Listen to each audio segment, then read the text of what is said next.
जय झूलेलाल। संत कंवर राम जी जीवित क्विज मंच।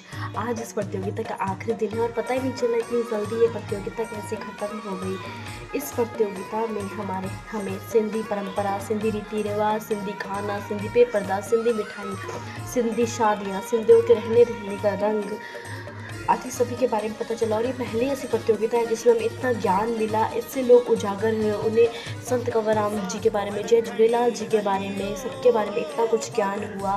और इस प्रतियोगिता को रचने वालों ने भी इतनी मेहनत की। इस प्रतियोगिता पे समय समय पर क्वेश्चन देना, उनके आंसर देना, हम सभी के मैसेजेस का रिप्लाई करना, हम सभी को टास्क देना और हमारे टास्क पूर्ण होने पर उन्हें ग्रुप में भेजना तथा उन स्टिकर आदि नंबर्स को भेजना, ये बहुत ही बड़ी बात है। इतनी आसानी से ये सब कार्य नहीं होते हैं। तो मैं आप सभी को, पूरे निर्णायक मंडल को धन्यवाद करना चाहूँगी इस प्रतियोगिता को रचने के लिए और इतनी मेहनत करने के लिए। धन्यवाद। जय झूलेलाल।